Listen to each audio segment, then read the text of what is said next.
Morning,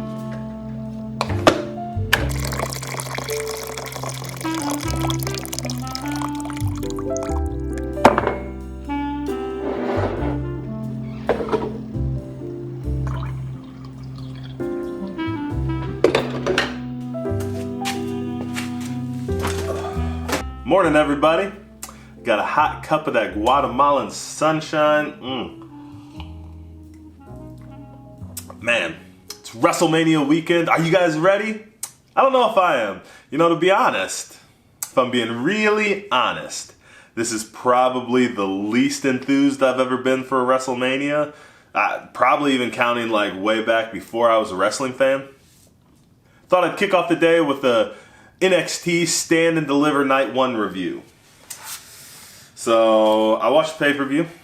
Is it a pay-per-view? I don't know. Whatever. They'll always be pay-per-views to me. When I review wrestling, I'm not too concerned with the finish, the go-home, who won, who lost.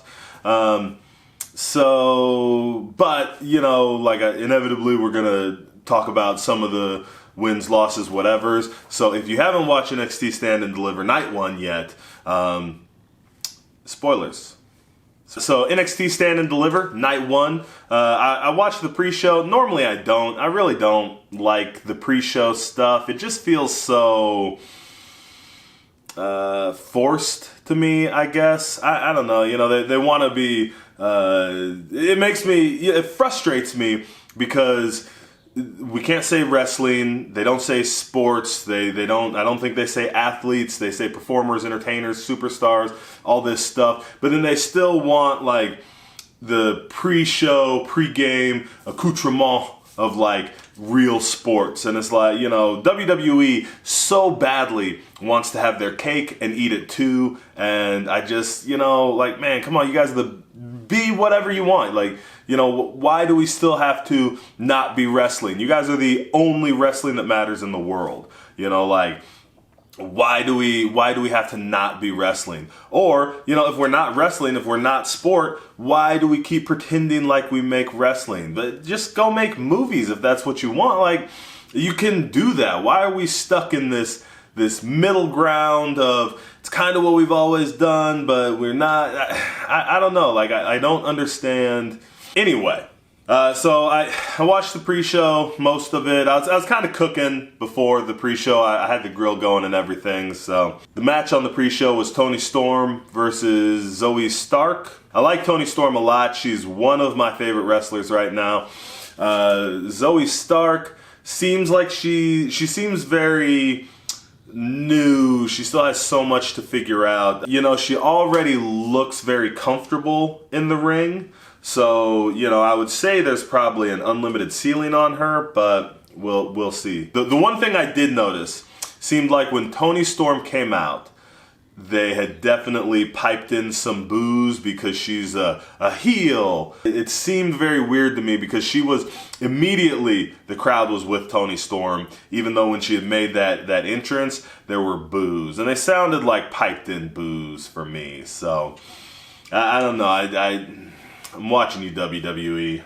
Night 1, Stand and Deliver. Okay, so, you know, before I get too deep into this, I want to acknowledge that, like, just a few years ago, the NXT takeover of WrestleMania weekend was like my WrestleMania. I mean, I was already starting to lose a little bit of traction with the main product, but I loved NXT. I loved seeing the guys working so hard. I loved seeing the guys developing their style. You know, at the time, there was a lot more of guys kind of bringing in that indie flavor, and it was more like bringing in the indie flavor and mixing it with WWE style. And over the last, and I loved watching that. I loved seeing that. I think that middle ground is where wrestling should be at. Man, over the last few years, they have stopped melding that style, and so many of the NXT guys are just allowed to do indie style and like the super indie style, and that is, I think, a detriment. At least for me, I don't enjoy watching that. So, you know, on one hand, I feel like it's a good thing because I come into the show kind of with, you know, moderate expectations, and I'm trying to have an open mind. because I haven't watched the storylines. I'm not, super entrenched in the product or anything like that. On the other hand, I've definitely become like this old crotchety walker-wielding veteran chasing the kids off my lawn, and I'm trying to take the product for what it is what I'm saying. I'm judging the show on the show, not necessarily the storylines, and I'm trying to, and I'm pretty good at not holding my preconceived notions when I'm observing something. So hopefully that's about as balanced as I get. And listen, this is my show. If you want somebody who's gonna praise all these super indie high spot monkeys, I don't know, go watch whoever enjoys that kind of thing, because I wouldn't know them. Stand and Deliver, night 1, match 1. Pete Dunne versus Kishida. Go watch this match. Chances are this is the best match of the weekend. I can't say enough good things about it, other than this match instantly became the must-see match of WrestleMania 2021. Like, bottom line, it is, Pete Dunne is always great. The Bruiserweight, I've been a fan of him since I saw him. He does have a tendency to get very spotty for me. When he's with a guy who's very spotty, he works very spotty. But he is so tough and legit. I do, however, I don't love his finger, his obsession with working the fingers. I don't know, it gets a little old to me. That he does it so much, it gets a little old to me. That's I guess my only problem. I haven't seen Kushida a lot, but anybody who runs a Marty McFly gimmick, you're over with me. Man, this match was put together to be like a technical masterpiece. Like, that was the gimmick of the match. And I would say like it lived up to that every bit. Was it spotty? Yes, but the spots were executed well, they were done right, and they pretty much all fed into the story of the match. They didn't do 15 high spot false finishes at the end. It just worked and built to the end of the match. And it was perfect. It was great. I loved it. I cannot say enough good things about this match. I've said more than I wanted to say about this match. Go watch it. Second match was the Gauntlet Eliminator for a shot at the North American Championship. Okay, before we start this match, let me just say I barely knew anybody in this match. I had to look up the guys in it. Isaiah Swerve Scott, Leon Ruff, Bronson Reed. I've seen Bronson Reed a few times. Cameron Grimes. I think Cameron Grimes is my favorite guy on NXT right now. His gimmick and character, they feel very old school. He seems to stick to them. He's not trying to be cool. I don't know. I dig him. Dexter Loomis. I think Dexter Loomis has a lot of upside, but I'm not seeing it yet. I think one day we're going to look back and Dexter Loomis will be in a completely different character, having a lot more success, and we'll look back kind of like when we look back on Rocky Maivia and we laugh about the silly hair and the goofy tassels. I think one day we're going to look back on Dexter Loomis and go, remember when he was like a silly, creepy serial killer that just stood around and stared? I think that's a thing. LA Knight, I instantly hate LA Knight. Maybe that's a good thing.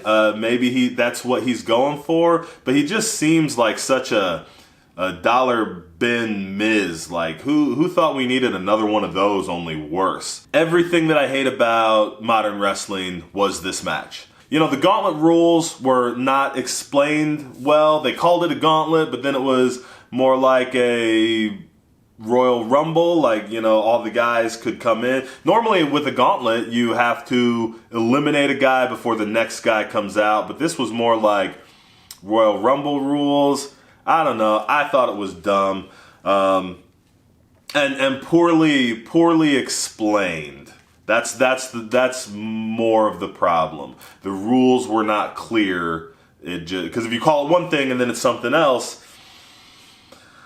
Now, I was mad right away, too, because it started with Leon Ruff crawling out from the back like he had been jumped backstage. And then Isaiah Swerve Scott came out and was, laughing like he had been the guy who attacked him. But then Leon Ruff got up right away and started beating up Swerve Scott. Why would you jump a guy off stage just to have him fire up on you right away when you get out in front of the crowd? Like, just have him fire up. It doesn't add anything. It doesn't do anything. It was just a thing for the sake of doing a thing. It lended nothing to the match. The first guy who got eliminated, I don't remember who it was, but I do remember that another guy was making his entrance while the guy was eliminated. They couldn't wait. They couldn't have got to their spot 10 seconds earlier so that the elimination happened before the music started. They couldn't have waited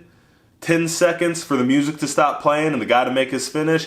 It speaks of like poor planning and not, a lack of concern to details. And really that was the story of this whole match. All of the spots were not only forced, they were rushed and they were sloppy and there was bad timing. And that's the problem, one of the main problems with having these super high spot matches is that once that train is derailed, there is no getting it back on the tracks. If your whole match is built around these spots, when you start missing them, you're going to keep missing them. You have to have the ability to rein your match in and get it back under control. And if you've just got to rush to the next spot, you can't do that. Next match was Tommaso Ciampa versus Walter. I like both these guys, okay? Tommaso Ciampa, I think, is one of the he's one of the best guys in the industry right now. I'm a big Ciampa fan. I feel like he is, he's always done, my only criticism of Ciampa is that he is such a gruff character, he's the psycho killer and whatever else, and he's always got that big bushy beard and he looks very rough and rugged. But he almost wrestles too clean, too precise. There's nothing to me that stands out about Walter. His work is definitely several levels above fine. He's a very good worker. His body is not phenomenal, and I don't care about that.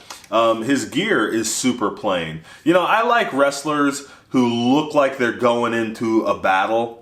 You know what I mean? And so when the gear, like, all he wears is trunks and boots. He doesn't even have knee pads. He doesn't have wrist tape, nothing.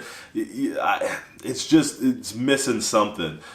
He does not have, I don't feel like he has a dynamic personality. I know he kind of is playing like the calm, cool, collected, imperial guy, whatever, but it's missing something. It's missing some fire. And I think that is going to be the thing that keeps him from being a big star, unless he finds it. I should probably say I'm sure he will find it, but I think that fire, that intensity, going from like stoic determination to like calm, cool, collected intensity, I think that's a very slight shift that he needs to make to become one of the biggest stars in the industry. My notes on this match. It was good. It was stiff. I think Walter gets a little samey. His work is so reliant on those big chops, and those chops are phenomenal. But there's only so many ways you can chop a dude. Well, you know what? You can chop a dude a million different ways, but they all look the same. When it comes right down to it, when you throw a chop, regardless of the direction, the angle, in the middle of the move, it's still just a chop. So Walter's work tends to look a little samey to me. Ciampa's as good as he always was. Man, these guys hammered each other, and it's great. It's a good match. You should definitely check this match out. I enjoyed it quite a bit. Next match was a triple threat for the NXT Tag Team Championships. MSK versus the Grizzled Young Veterans versus Legado del Fantasma. Here we are again. I don't really know any of these guys. So I want to compare this match to the Gauntlet match in that this was another super indie, super high spot match that was spot after spot after spot after spot. Now, I do not like that style, but this match was that style done correctly. I was so impressed with these guys. They went from spot to spot to spot to spot seamlessly. That it was so clean and so well executed. Everything looked great. It's not that I want to talk bad about the match as much as I just, that style isn't the style for me. When it's done this way, I can appreciate the guys doing it. I can watch it and I can go, whew, wow, that's impressive. I mean, most of these guys did not stop moving, and the action of this match did not stop moving. Now, in saying that, I don't feel like the fans were coming unglued for this match. It's not like this match was so amazing, it was stealing the show and people were losing their minds. It just seemed like thing after thing after thing, and they never took any time to let any of it land and let the crowd react to it. By the time they had hit, the conclusion of a big spot, 3 more guys were off and running to the next thing. It was constant, nonstop action. There was no chance for me to appreciate anything that was happening. There was no chance, and I felt like the fans were reacting that way. They were watching, they were into it. There were cheers. I'm not saying there weren't cheers. The crowd wasn't dead for it, but you never got a chance. They never laid down and gave the crowd a chance to go, that was amazing, or even more so, nobody ever had a chance to go, oh my gosh, get up my favorite guy. Oh my gosh, I don't want that to happen to my favorite guy. Or, oh yes, I hate that guy. Bury him, nail him into the mat. Nothing like that, There was no chance to react. It was just spot, spot, spot, spot, spot, spot, and then it was done, and it was gone, and it was on to the next one. Oh, before I move on, I do want to special shout out to James Drake, because I'm pretty sure that dude is magic. I saw him do a spot where he ran into the corner.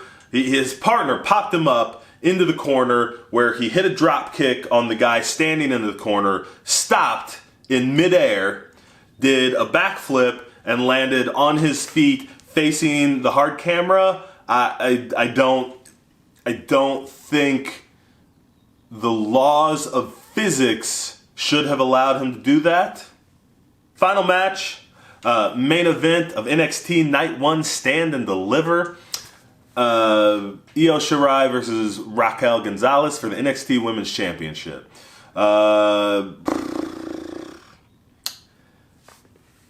It was good, but I'm not sure it felt like a main event. Raquel Gonzalez, last time I saw her, she looked like a super green bodyguard. I've seen a couple matches of her. I don't remember any of them being good. So I came into this match probably more than a little skeptical of her ability to carry off the match, much less in the main event spot. She did way better than I expected. I would probably compare her to like Lex Luger. She has a presence. She looks great. She's got something for sure. I don't want to say she's got it, but she's got something for sure. That being said, I think it was pretty clear, even to an unpracticed eye, I think it was pretty clear that she was kind of being carried through this match. She wasn't leading the charge, and she was just barely doing enough to hold up her end. Again, I don't know that I've seen much of Io Shirai. I think she's definitely a star. She's got a lot of charisma. She's a very good athlete. She brings a lot to the table. Was she in a spot to have a main event with Raquel Gonzalez? I don't know. It seems weird to say, but this is another match where it seems like it felt very samey to me. It seemed like a lot of it seemed like Io Shirai was in control for a solid 80% of it. and 90% of that control was her jumping off stuff. So this match started to feel very samey to me. It was just a lot of Raquel catching Io Shirai from different angles and different heights and off of different stuff. They did a big spot off the entryway. It was cool. It was a high jump, but it was still just a jump and a catch. They didn't go through a table. They didn't break the ramp. They didn't break the stage. It was just a high jump off of something. Then they showed me 27 replays of it. Different angles, every angle, high, low, from the side. 100 times I saw this, like I didn't even get to less is more. And sometimes you need to leave a spot, let me see it and go, oh my gosh, I can't believe that. And then let that build in my mind. When you show me the replay over and over and over and over and over and over and over, it makes that spot less special. Like I've seen it over and over again. I don't even want to go back and watch the match. Sometimes you see a spot, you see a thing, and it's so amazing, you have to go back and watch that whole match again just to see that spot. Man, this one, by the time they were halfway through showing me the replays, I was sick of seeing that spot. So you made me... I actually got this spot that should have been the biggest spot, the high spot of the match, no pun intended. You made me sick of seeing it before the match was over. I don't know, and because they were so busy showing me replays of the jump, I didn't watch any of the aftermath of the jump. I didn't wonder if Io Shirai was okay. I didn't wonder if Raquel Gonzalez was going to be able to recover. I didn't watch them have to then fight and claw their way, and struggle back into the ring. I just watched 2 seconds of that match over and over and over again for the next 5 minutes. It completely killed that spot. It completely killed any momentum that the match had. Not that it had a ton. I want to go back and say I do think this was a good match. I did enjoy it for the most part. I was mostly impressed with both women. I think Raquel Gonzalez probably has a big upside once she learns how to carry off her side. I do think Io Shirai is very talented. And I think she's probably even better when she's in there with somebody who knows how to bring a little bit better variety to the match and maybe ground her a little bit. She doesn't feel the need to jump off of every single thing, or when she's with an opponent who doesn't allow her to jump off of every single thing in the arena. I bet she has some very good matches. All that to say, though, I circle back to this did not feel like a main event. It did not feel like this show ended on the best match. It did not feel like this show ended on the biggest. Plenty of shows do that. You can't always guarantee that the best match is going to be the main event. I think the two women in this match tried to deliver a main event. There were some big spots. Obviously the dive. I just think when it comes down to it, they didn't quite deliver that feeling. They didn't quite show up and cap off that show the way they probably should have. But maybe that's okay. We still have a whole weekend of WrestleMania. We've got night 2 of NXT, which I'll be reviewing for you guys tomorrow. And then we've got 2 huge nights of WrestleMania, which I'm not excited for at all. But WrestleMania is always WrestleMania. So, let me know in the comments what you thought of Stand and Deliver Night 1. And I'll be back tomorrow with a review of Stand and Deliver Night 2. If I can get my Peacock to work so I can watch it today.